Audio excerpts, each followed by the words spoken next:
I still remember carrying a knife with me into the shower. And I remember being told that I shouldn't walk around the forward operating base by myself. And at the time, I thought there was absolutely nothing strange about that. Today, I'm a health researcher, and I focus a lot of the time on trying to make the transition back to civilian life easier for military women. It's actually shockingly difficult, and we don't always do it well. Our suicide numbers have climbed 85% in the last 2 decades. And over in my research, I find that there's one big barrier to changing this. We're invisible. I enjoyed serving in the Marine Corps, but for me, deciding to sign up was really about childhood training.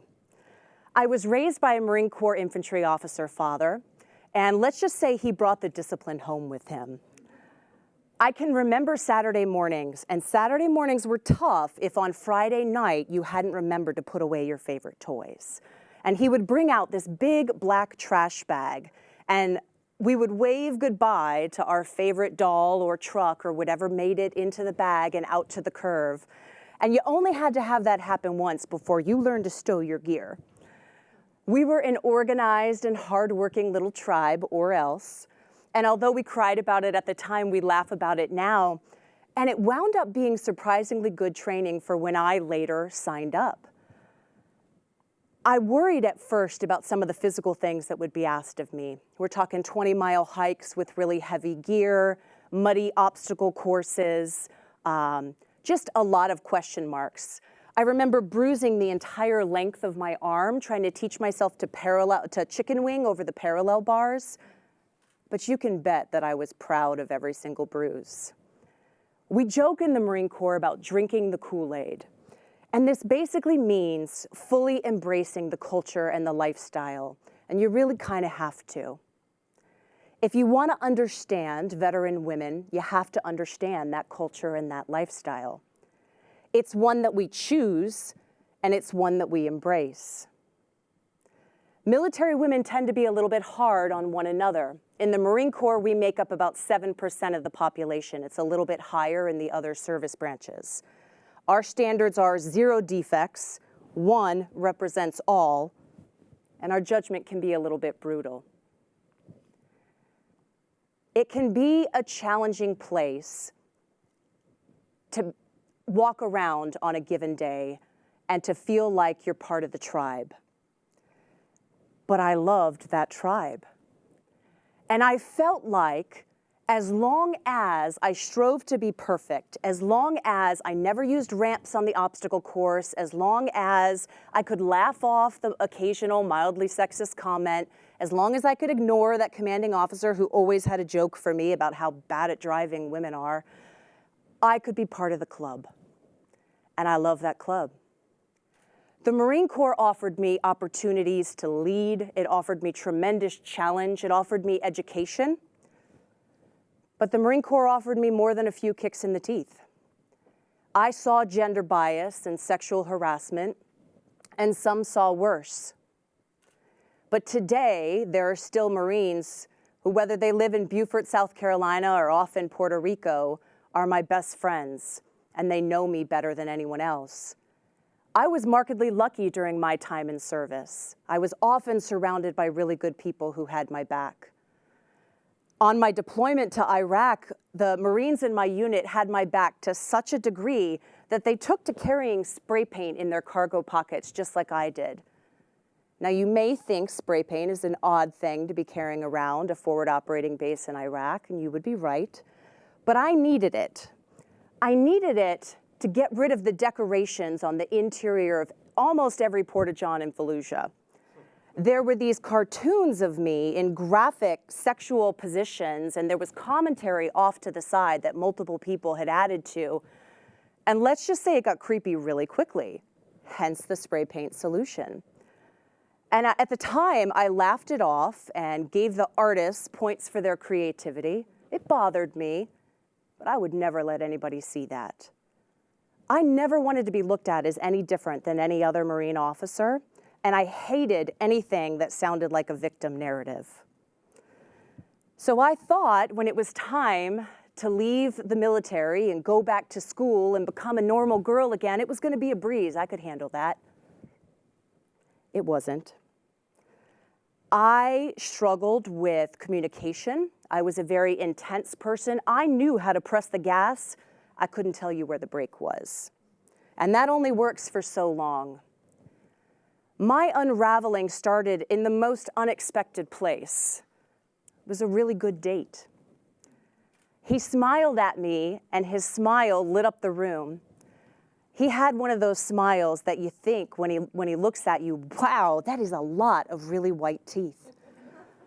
So it was sparkly attraction that turned into friendship, that turned into love, and that's where the story started. Unfortunately, the story ended the way too many do, with broken doors and the police knocking at the door. I wasn't rare or special in this experience. Data out of the Veterans Administration tell us that over a third of military women experience intimate partner violence. I, however, was very skilled at keeping up appearances. You'd never have known it was a problem for me.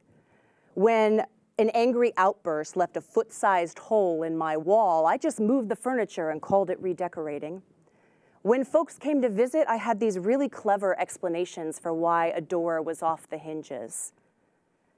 Even as we left the Marine Corps and we struggled with new jobs and we struggled with each other, you couldn't have paid me to see that there was a problem, and you could never have paid me to ask for help.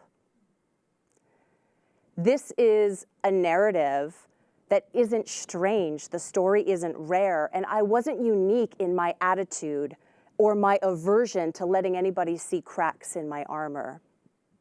You get really used to not communicating with people when you feel like they don't understand your experience. You also are a little bit isolated from family and friends with all of the geographic moving. It's easy to feel like there's not much to say to somebody who doesn't know your world and doesn't know your life and doesn't know your community.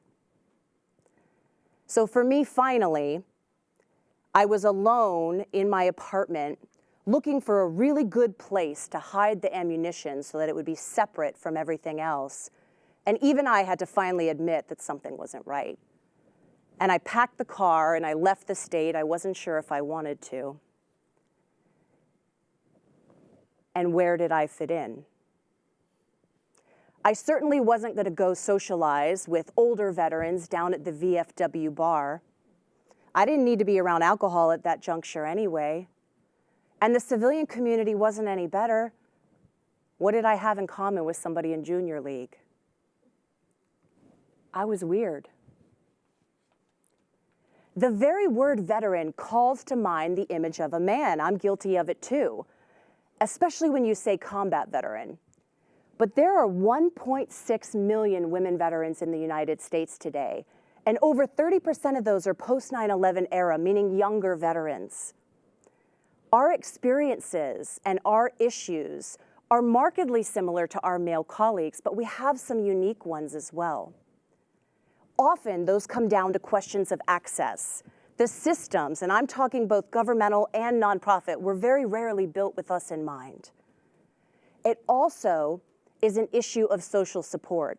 So in my field today, public health, we talk about protective effect. And one of the most important protective variables for human health is social support.